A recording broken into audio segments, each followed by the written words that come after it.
नमस्कार, आप देख रहे हैं बिहार तक। मैं हूं आपके साथ सुकन्या सिंह। जरा दो तस्वीर देखिए। पहली तस्वीर में देखिए कैसे नीतीश जमकर अशोक चौधरी पर लार बरसा रहे हैं, और ये दूसरी तस्वीर देखिए कैसे रूखे अंदाज में ललन सिंह के साथ दिख रहे हैं नीतीश कुमार। इन दो तस्वीरों से ही ललन और अशोक चौधरी के महाभारत की पूरी स्क्रिप्ट का अंदाजा राजनीति के जानकार लगा रहे हैं। खबर है कि ललन सिंह के साथ नीतीश कुमार बड़ा खेल खेलने की तैयारी में हैं। चलिए पूरा मामला क्या है आपको बता देते हैं। पूरे विपक्ष को एकजुट कर इंडिया गठबंधन बनाने वाले नीतीश की अपनी पार्टी जेडीयू में घमासान मचा हुआ है। एक ओर तो नीतीश कुमार के दो बेहद खास नेता आपस में तूतरा कर रहे हैं, वो भी नीतीश कुमार के सामने, और नीतीश इन सब से बेपरवाह बने हुए हैं। अगर आप भी सोच रहे हैं कि नीतीश कुमार अशोक चौधरी और ललन सिंह की लड़ाई में दखल क्यों नहीं दे रहे हैं, मामले को ठंडा क्यों नहीं कर रहे हैं, तो मतलब साफ है कि नीतीश की राजनीति को भी आप अब तक नहीं समझ पाए हैं। नीतीश राजनीति के वो धुरंधर हैं जिनके निशाने पर विरोधियों के साथ साथ अपने सिपाही भी रहते हैं। यही वजह है कि नीतीश के तीर का निशाना कभी उनके अपने रहे शरद यादव, जॉर्ज फर्नांडिस, प्रशांत किशोर, आरसीपी सिंह, उपेंद्र कुशवाहा बन चुके हैं।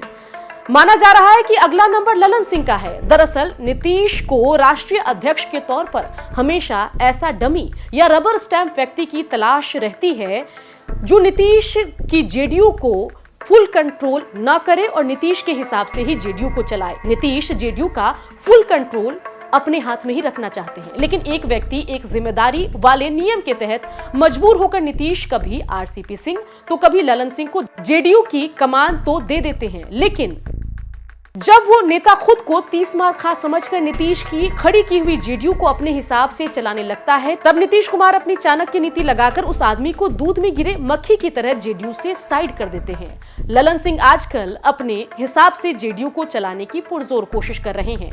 नीतीश जहां खुद को इन दिनों बीजेपी के करीब दिखाना चाहते हैं, वहीं ललन लगातार बीजेपी को आंख दिखा रहे हैं और आरजेडी के करीबी बने हुए हैं, और ललन का यही रुख नीतीश को पसंद नहीं आ रहा। इसलिए ललन के पर को कतरने के लिए नीतीश ने अशोक चौधरी को खड़ा कर दिया है। पिछले एक हफ्ते में नीतीश कुमार के हाव भाव पर अगर आप गौर करें तो पाएंगे नीतीश कुमार मीडिया के कैमरे के सामने अशोक चौधरी पर खूब पीडीए बरसा रहे हैं। पीडीए मतलब पब्लिक डिस्प्ले ऑफ अफेक्शन।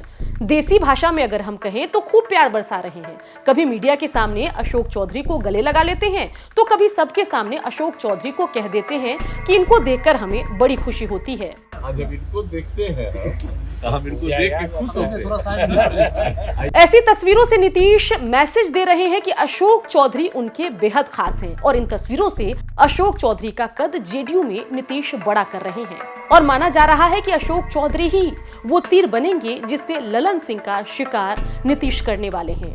पूरे मामले पर जेडीयू और नीतीश की सियासत को करीब से देखने वाले उपेंद्र कुशवाहा के करीबी और आरएलजेडी के नेता माधव आनंद क्या कह रहे हैं, सुनिए। जेडीयू में वर्चस्व की लड़ाई है कि आखिर कौन बड़ा नेता, नीतीश कुमार या ललन सिंह जी।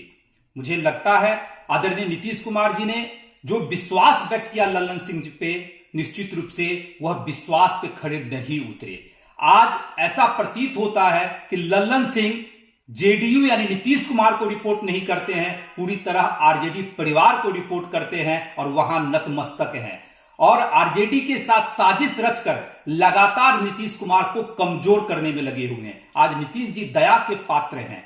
हम लोग को दया आती है कि जो आदरणीय नीतीश कुमार जी इतने मजबूत हुआ करते थे, आज पार्टी में ही उनकी स्थिति बड़ी विचित्र बनी हुई है, और वह ऐसा भी संभव हो सकता है कि ललन सिंह पूरी तरह पार्टी को ही तोड़कर आरजेडी के साथ चले जाए। बता दें कि इससे पहले आरसीपी सिंह और उपेंद्र कुशवाहा जैसे नेताओं को जब जेडीयू से ठिकाने लगाना था, तब ललन सिंह नीतीश के हथियार बने थे।